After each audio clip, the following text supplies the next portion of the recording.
Nggih to, Pak. Nggih, mboten namung tenggene wayangan, reokan yo kuwi. Gajah-gajahan nggih niku. Masa? Nggih, Ponorogo ki budayane kuwi yen gending aja ngantek nglalekne gubuk asmara. Penting ngoten nggih. Penting. Panggen kula luwih penting dhuwit timbang niku. Jenengan to? Nggih. Odo. Lah, tukung-tukung Mbak Lisa dan Brigita. Ini adalah sepasang merpati prasasat kaya kembar. Ayo nggih. Dedeke padha ngejimi rutin. Ayo. Iki wis gede. Nggih. Ayo Mas, tukung-tukung. Yo.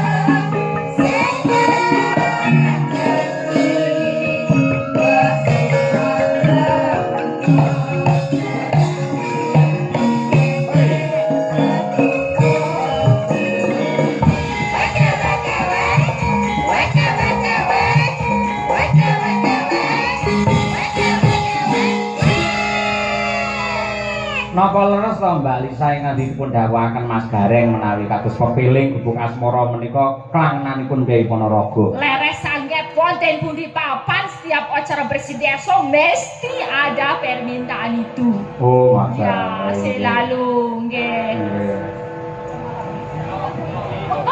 Waktunya buka puasa. Waktunya sahur. Ya. Niku kangge pengiling-iling awake dhewe syukur karo Gusti nganti jam 12 iki tasih dipun paringi sehat walafiat. Nggih. Iki wong bawa gubuk asmara iki ya dawahe jam dinding mania. Jam dinding mania. Ya, jam mania. Nih kita kirimkan untuk seluruh Mbah Lurah yang hadir. Mbah Lurah Sono Keling juga kemarin kita di sana beliau hadir dan juga semua Mbah Lurah yang hadir pokoknya tanpa terkecuali terima kasih. Betul.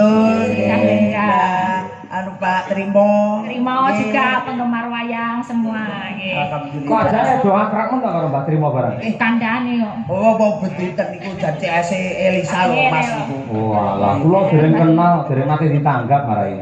Tapi hadir terus kalau panjenengan ada wayangan, Mbah Trimo tuh pasti nyusul. Oh, nggih sembah nuwun Mbak Trimo. Anu Pak, kalian ngaturaken Wilujeng Daru, Mas Arif Lumer. Mas Arif Koyo kanca ya. Kowe kanca apa ayo ayo. Kowe apa Mas Arif Lumer?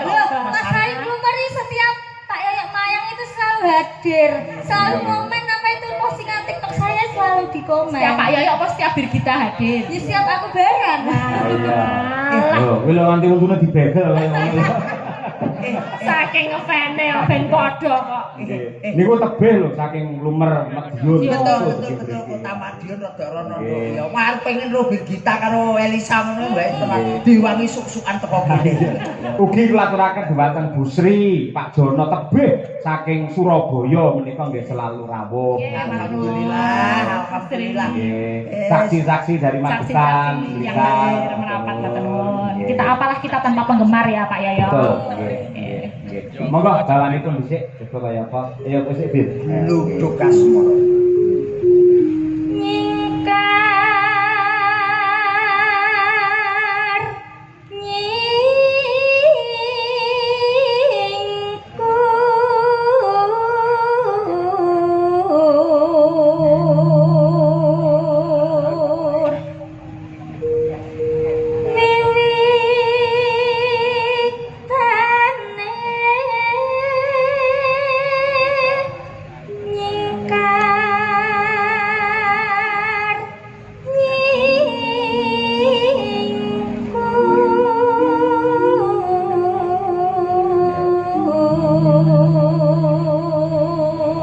Masne niku Mas Gareng. Nggih kula Mbak Lisa karo Mbak Brigita iki kaya kakang Abdi. Nggih tenan kok ya. Lah Jan coba lek cara wong Jawa ki glathrik tunggal sak bawa. Oh iya ta. Nggih glathrik tunggal sak bawa. Gila apa wi glatek ninggal apa?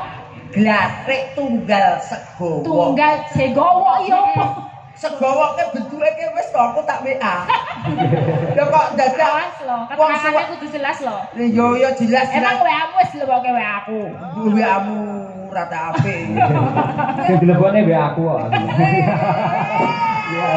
Tegese lek enek job-job ngono kuwi lho. Lho cantik kabeh ta Mas Gareng? Nggih. Lho, sampe jejeran ora nyedak diri kita. Nggih. Lho, aku ndelok Pak TV masalah Mbak Lisa kaya Sri Huning, Mbak Birgita kaya Sri Tanjung, wah Gareng kaya Sri Gala. Mas, jenengan mau getok karo mimik to. Ah, lah. Ya tak cucupe. Ojo. Sri Ojo Gala. nesu ngono kuwi ya. Gaga. Yo, Mbak Lisa. Yo. Lingsem yen kemutan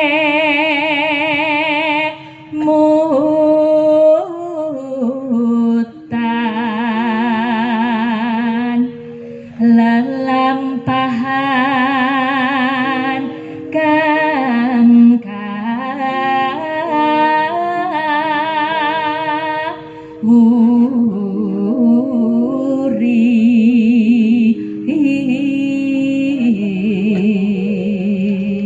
Bir. Tresno tulus nadyaning bek asmara. jan apa-apa nek kok ya padha to, Bir? Diteke lho padha. Kita juga sama. Kayak yo Lah kuwi lho sikile masalah drijine ya 5 kabeh. Gareng kok iso 6 to nang kowe. Yo 5 to 1 2 3 4 5. Oh iya ding kaya 6 tak sawang kok kene. Lah iki oyote kok. Wah ya. Nah Mbak Birgita bengi iki lho Mbak Lisa, ketok lek sopan santun halus. Oh, biasanya. Biasanya rada brutal sih. Oh, lah kok ngopo kok beda? Sebabnya apa, Bir? Itu goni Pak kula Pak. Oh, wis de satpam. Nggih. Yo rasa dia. Oh, kasar to. Layak sampe mau. Iya, Mas Arif teko kok terus yo. Dadi wis Arep yo goren. Ya Mas Iko apa mau nganggo kopiah meh padha. Dan karena kaya gurin nyati biasanya mau dekat karo Elisa. Ayo, engko jogete kudu padha, ayo karaktere kudu padha. Oke. Oke Pak. Dibuktikan kepada para netizen. Monggo. Gubuk asmara. Ya yuk.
kliwe cakram. Cakram ya, kompake kaya ngono. Tenan Madangkarae lali ditresnani tenanan. Mangke glinding masuk. Gamelan klinting-klinting. Lah yo ki mau lho rapane glinding. Ya, kira-kira dikalungi ya klinting-klinting. Moga-moga. Coba. Cedatan sajane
saya berhati aku